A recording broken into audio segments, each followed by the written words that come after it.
Hey guys. And welcome back to a brand new episode of the Tech Buddies podcast. So, this week's episode is going to be mostly about the MacBooks that were launched in a series of three videos over the week released by Apple. And it's kind of surprising that Apple chose to do this instead of just making a full blown event. And that was initially the plan, according to some people, but they decided to split it into three videos. It just made it a bit more interesting that, oh, tomorrow is going to be the launch of this thing and what will be new. But yeah, Gautam will cover that. And then there are a couple of small topics which we wanted to include as a part of this episode. So that we'll cover that as well before closing it out. So Gautam can start talking about the Macs. Yeah, so like Atharv said, this time around there wasn't a specific event, which is slowly becoming the new normal for Apple. Uh, as we saw with the Mac Mini or even the iPad Mini or even the previous few iPad events, it has mainly been like a press release. This is kind of like a semi press release, but also there were videos that came out every day to kind of build on that hype. I don't know if I'm exactly a fan of that, but it definitely keeps Apple's news going on in the press channels for a longer time. This week also marked the release of the iOS 18.1, which comes with Apple Intelligence, and macOS 15.1, also which comes with Apple Intelligence, and the rollout has been very interesting. I personally have had very limited interaction with Apple Intelligence through the form of my Mac, which I just updated. I never used to use Siri before, but yeah, some summarized tools and stuff, those tools were kind of helpful.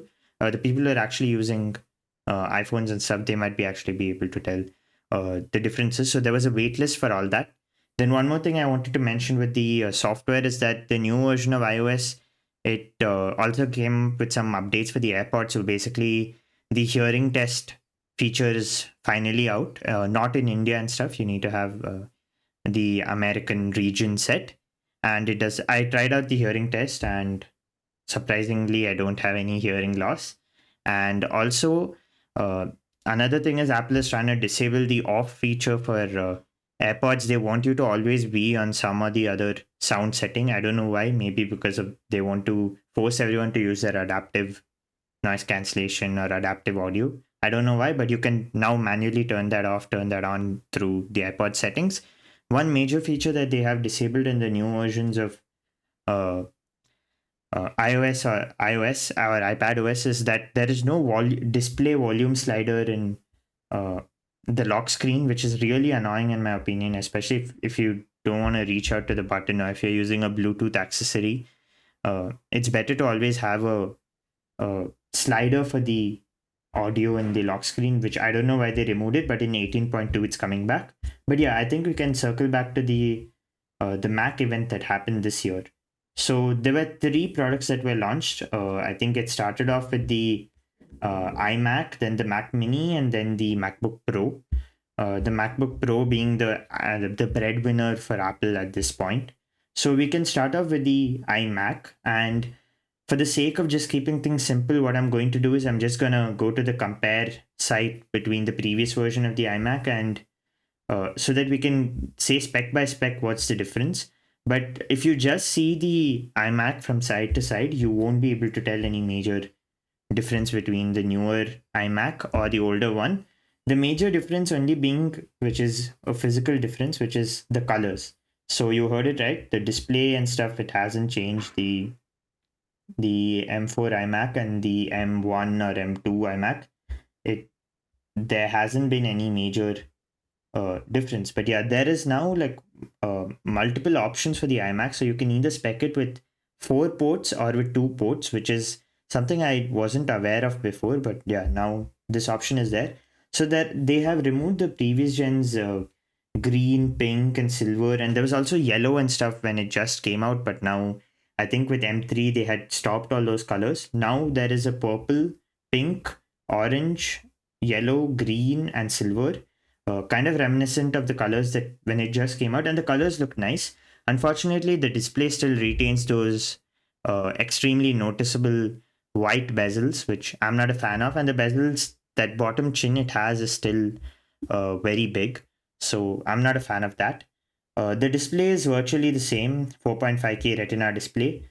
The M4 chip supports Apple Intelligence like the M3 chip. Over here, actually, I don't know if you should consider getting the new iMac just for Apple Intelligence. One, because Apple Intelligence is very limited for macOS, and also it's been supported from the M1 chip. But the M4 boasts a lot of performance upgrades and things that which we might get into later. And there is so one more thing is the 2-port iMac comes with a magic keyboard with a lock key. The 4-port iMac comes with a magic keyboard with Touch ID. I don't know why they can't give a magic keyboard with Touch ID on all these products. It's kind of dumb in my opinion. The 4-port iMac also comes with a 10-core CPU. The 2-core one only comes with an 8-core CPU, and same applies with the GPU also. It gets with an 8-core GPU, and the other one gets a 10-core GPU. And overall, you won't notice any major difference. The big upgrade this year is obviously in terms of RAM for all devices, which is a spoiler. The RAM has finally been upgraded to 16 GB as base, which is necessary considering the huge base price that they have. Unfortunately, they haven't done the same with storage. The storage still starts at 256, which is quite less. Some people say you can't complain considering that it's a desktop, you're not going to be moving it around, so you can add external storage, but it would still have been nice to have 512 GB base storage. The 4-port Mac comes with 4-port Mac comes with 2 TB SSD option. So if you spec it up to that, how much the price would increase. And apart from that, the dimensions are virtually the same from what I see. Apart from the weight, I think they're using the same body. Then now the front camera has been upgraded to a 12 megapixel center stage camera. Maybe it's shared with the iPhone or a previous generation of the iPhone, but 12 megapixels for a desktop is crazy, and I can't imagine how good the actual video output would be.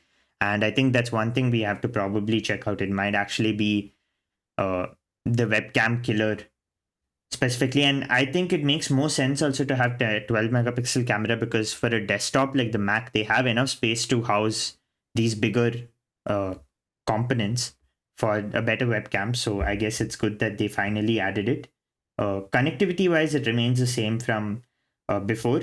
The 2-port is configurable with gigabit Ethernet, likely through the charger, and the 4-port comes standard with gigabit Ethernet. Same thing, configurable with Touch ID and things like that. So overall, you're not gonna notice any major difference between the newer and the older Macs. I think pricing also, they have bumped it up a bit from what I remember. I think by maximum 10K, they have bumped it up from what I'm able to see. Maybe I'm wrong, because they stopped listing the price for the previous version of the MacBook. The iMac. At 1,35,000 for the base model, I am not 100% sure if I'd suggest this to you guys, considering yes, performance-wise, it is quite nice, but if you get a desktop PC at 1,34,000, you can get a really, really good desktop PC. You can probably run a couple of AAA games on it, and it would overall be a better experience in my opinion. But if you are a person who's ingrained in the Apple ecosystem, I can see why it makes more sense, or maybe if you wanted to match the aesthetic of your room or something like that. But if I were buying a desktop at 1,34,000, I'd just get a gaming PC, because I don't like the way the iMac looks from the front, the bezels and stuff. The display is really nice though. But yeah, we'll move on to the next product, which is what some people regard is the best product to come out of this event. And I cannot disagree with them. It's the new Mac Mini. So this is the one product they actually redesigned this time around. I know it's been a while since we saw a redesigned product from Apple. And yeah, so basically it's gotten smaller. Its design has gotten a lot more reminiscent of the studio. What do you call it? Mac Studio, not the studio display. Mac Studio Mac only. Studio. And basically now the vents have been shifted a bit more downward, so its thickness has increased, but its footprint has become smaller, which is better for some people. So you can see how Atharv was showing the side-by-side comparison. It looks like it's the size of an Apple TV, but actually it's a bit bigger than the Apple TV. And I like this new design. It's a lot more compact. This now, if we, it's 6 times faster, but it's one by 28th of the size of the previous Mac Mini. The ports also remain the same. I think they have added more USB-C ports. This is the power adapter, gigabit Ethernet, HDMI, and Thunderbolt ports. And yeah, so front, they have moved the 3.5 millimeter headphone jack to the front, which is a better design than the previous one because that's something actually you'd be playing around with. And there are two USB-C ports in the front too, not Thunderbolt as far as I know. And they claim to have greatly improved the cooling system with this new design. And also, one thing a lot of people are arguing about is the positioning of the power button, which is now at the bottom. I don't think it'll be a major problem considering you can just press it like that, or like, I don't know how many times people even shut down their Mac, especially the desktop Macs. Like, I've gone like a month and stuff without shutting down my laptop. So for a desktop Mac, I expect it to be even more. When it comes to displays, it can drive up to 3 displays, which was a limitation on the previous generations of Macs. As far as I know, it could the M1 could do only one external display, and then now M2 could do two, and now it's three. Then this has hardware accelerated ray tracing, so better graphics. Then the real thing comes down to the pricing, I would say. So this is kind of giving you, we've always been fans of the Mac Mini. If you're a person that has a good display or keyboard already lying around, the Mac Mini makes a lot of sense to a lot of people that just want a basic foray into the Apple ecosystem. So the price starts at 60,000 rupees, I think, which is the same as what it was before. It can be configured with the M4 or the M4 Pro, both of them being really, really good chipsets. I don't want to get into the specifics performance wise, but the claims that people are making are crazy in like single bench score. A single core scores over 4,000 on the M4 Pro, which is like first in any CPU in the world. So just going to that, the pricing is again starting with 16 GB RAM. Like I said, really, really nice. And with the base M4, so for 1 lakh, you can get a 24 GB RAM and 512 GB SSD storage Mac Mini, which is makes a lot of sense for companies and stuff, maybe like editing companies or things like that are looking to get devices for their maybe editing team. It makes a lot of sense. Storage, I wish they had better plans for storage when it came to this, because a lot of people that work with Mac Minis are very, very data intense people. Like people who edit footage, they probably need that extra storage. And the M4 Pro Mac Mini will come up to 1,50,000 for the base model, which is a lot of money in my opinion. But when you just see the performance benchmark wise, it is crazy. And yeah, like I said, redesign looks a lot better. It is a, I would say, value for money product. So I don't think there's anything to really even talk about apart from the chipset just being good, which I don't have the specifics of. Atharv, do you have any specifics regarding the new M4 chip compared to the previous gen's M3? No, I think Luke Miani covered it a bit. I mean, that the official scores are not out yet, so he was kind of extrapolating from whatever leaked scores have come out. It could be this, it could be this, but uh, from what Apple is claiming, the all the chips, the M4 and the M4 Pro, are almost 1.5 times better than the M3. And if you go back to the M1, it's almost 2 times, 3 times. And then they were comparing it with the Intel Max, and they're almost 6 times better. And the form factor are also reduced. So at this point, like you said, the 4,000 mark has been breached in single core performance. And Apple has come back with a bang against the competitors, Qualcomm and Intel, AMD, all of those people.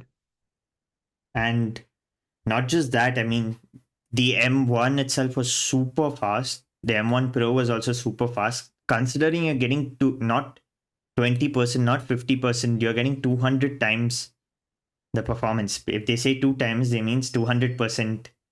I mean, 200% better performance. That's crazy in my opinion. I can't imagine how many tabs of Google Chrome you can keep open and still have it run well. But yeah, that's more a RAM oriented stuff.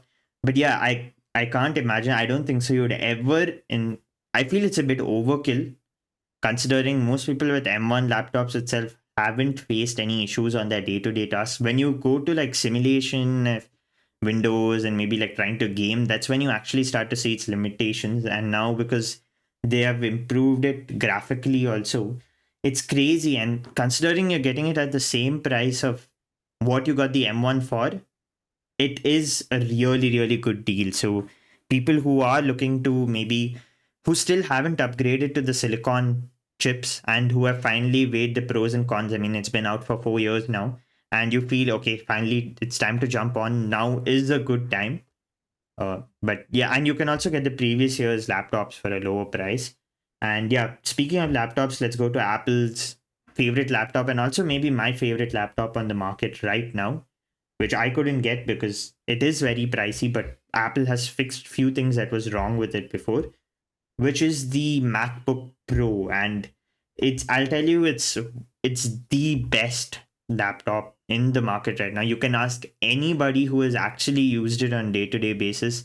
This laptop is so good. Like, there is no competitor actually for this laptop. You can give it spec sheet wise, you can take a 4 lakh laptop and do the comparison, but the experience this one provides is crazy. And maybe I'm glazing this laptop a bit too much, but yeah, and I have a friend who uses this laptop. You won't notice the differences when you do side by side with the Air and stuff, but when it comes to specific things like the better display, the better performance, and now the same battery life as the M1 Air, Apple has really outdone themselves with this specific MacBook Pro model since the M1 Pro that came out. So I feel the MacBook Pro is in a very messed up state. And you can see that it's 3.5 times faster than the M1 Max, which is I crazy. I under I under I under Yeah, I we underclaim their this underestimated thing. we underestimated I the said I said 2x conservatively. I mean, it's way. I didn't remember the exact number, so just a conservative amount. I said 2x, but it's 3.5x faster. That's crazy. If you see the M1s itself, people are able to buy the M1 MacBook Air at 50 60K, and they have no this problems with that. And then imagine you get the M4 at 60K with the Mac Mini, but then again the laptop desktop situation comes. But yeah, you can continue with the other specs. Yeah, so every laptop starts with 16 GB RAM now. That's the good thing. And it starts at 1,69,000. When I was buying the M1 Pro, or when I was looking to buy the M1 Pro, it was starting at 2 lakh for 16 GB 512 variant. And because of the 8 GB RAM variant that they launched last year, which was at 1,69,000, and now they upgraded everything, you can get the base model M4 chip, one for 1,69,000, the M4 Pro for around, I think, 1 lakh 89 or 1 lakh, yeah, 1 lakh 99,000, which is 2 lakhs. So it's kind of the same. But yeah, it comes with a 14.2-inch liquid retina display, same as before. And if I just do the side by side comparison, because everything is very configurable in this model, there's no sense doing side by side configuration. But what you will notice is that the base model M4 Pro now comes with up to 24 hours of battery life, which is crazy. I think it matches the M4 Air. And also the MacBook Pro 14-inch with the M4 Pro chipset comes with 22 hours of battery life. So overall, minimum you will get up to 4 hours more compared to the previous generations of MacBook. And they're saying 14 hours more than the Intel-based MacBook Pro. And yeah, I don't think there is that much to even talk about, except for the fact that it starts with 16 GB RAM. The 2 lakh variant now starts with 24 GB RAM, which is overkill. And this laptop is quite nice for any business grade like user, or anyone who's looking to keep a laptop for a very long time, a laptop that doesn't give them issues. This is the laptop to go for. But yeah, it is pricey. I would still suggest the Air or something else for people that have a bit more budget constraints, because 2 lakhs is not a price to play around with. One more change that they did, which is not that big, but yeah, they have discontinued the space gray color for the MacBook Pro now. That's what I'm hearing. I think it's just space black and silver. So that is just one thing I thought I could mention. But yeah, overall display and stuff remains the same. The refresh rate and stuff, they haven't changed anything. So configuration wise, the weight has decreased for the M4, but M4 variant, but the M4 Pro, the weight is the exact same. And yeah, there's like before, there's still a 16-inch MacBook Pro. The storage has always been 512 base, but I think the 2 lakh variant has become, let me just check if I can see the exact configuration for storage. Yeah, the 2 lakh variant is also still 512 GB SSD. Now, I don't know the number of NAND chips and things like that they have put in the uh, SSD, which is one issue that the previous M3 and M2 had. But yeah, that it's still 512. The M4 Max can be configured up to 8 TB SSD like the previous year's MacBooks. And yeah, overall, not that big changes. This one also gets the 12 megapixel center stage camera, which is crazy for a thin laptop. They put such a good camera. 12 megapixel laptop camera is no joke. I'd love to see the camera quality. And now I feel like 1080p, why are they stopping at 1080p HD recording? Why don't they give 4K recording on laptop? The MacBook cameras are really good as is. So yeah, I think with that we can just slowly wean away and move to the next topics, because the I changes are think not before that. before we move Yeah. before we move on, few things I think you probably missed is now with all of these displays, you get the option for Nano the textured, yeah. nano texture, texture display, which is basically the anti-glare option, but you have to pay $200 or 20,000 rupees extra. It depends on you. If you're a outdoorsy person, you work too much in sunlight and you don't want the glare, or maybe you have a desk near a window or something like that, then you may consider it, but I don't think it's worth it for 20,000. And the other thing for the iMac is that the accessories, the keyboard and the mouse now comes with the Type C port. So Yeah, USB-C officially port, yeah. goodbye Lightning. Almost all the accessories and phones, everything is out of Lightning, and that's all thanks to the EU. So rip Lightning.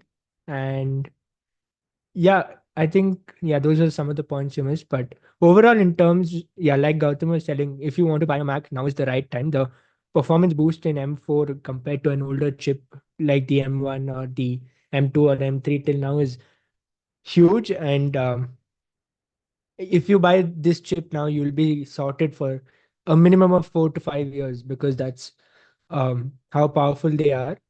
And yeah, I feel the videos were a bit videos or whatever event it was a bit lackluster. They were focusing more on Apple intelligence, and like if the video was 10 minutes long, 5 minutes of the video was Apple intelligence when they already announced everything on in the WWDC. I felt they could just focus on the hardware itself, and they could have kept it more crisp. And that's Apple events after Apple Intelligence have become a bit boring. I mean, before they used to focus more on the little things, the hardware, the colors, and things like that. But now it's just after 2 minutes into the thing, the presenter comes and talks about Apple Intelligence. It kind of puts you off, but that's what it is. They have to um, what do you say, catch up with the current trends from other competitors and things like that. Otherwise, obviously, who's going to buy their products? So yeah, they have to look at their things. And another thing while we are at it is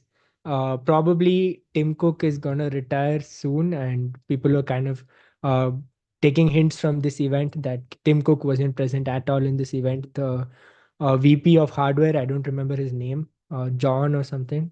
He was John the host of the Turnus. event, and some people, yeah, John Turnus. People were uh, speculating that he might be the next CEO. Some people want Craig Federighi to be the next CEO. So yeah, we'll have to see what happens. But Tim Cook had like a real legacy in Apple. He took the baton from Steve Jobs, and I mean, it might be a controversial opinion, but Tim Cook did more to Apple than Steve Jobs did. But yeah, that's something debatable. But Maybe we can make an yeah, I think we episode can on move on. it. But yeah, I think this is slowly becoming an end of an era with pioneers such as Steve Jobs, who died like in 2012, 2014. And then we saw Johnny Ive leaving the company. Then Craig Federighi is there. Phil Schiller, Philip.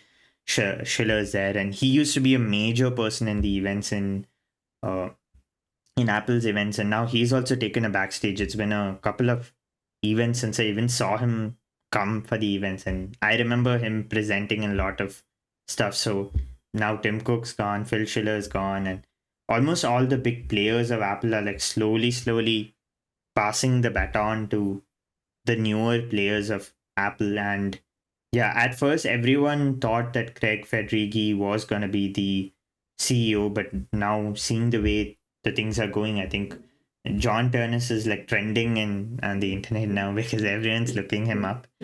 Uh, and yeah, so I don't know what future Apple has, but I'm sure the company is has definitely thought about this, and hopefully the company still remains true to the good positives of their identity, and this is not a major shift. Thanks for watching the clip till the end. If you want to watch more clips from the main podcast, then don't forget to subscribe to the YouTube channel. If you want to listen to the entire episode, then you can go check it out on Spotify, Apple Podcasts, or Google Podcasts, whichever app you use. The link will be in the description below. And YouTube thinks this video right here will be the best one for you to watch next. So click here and I'll meet you there.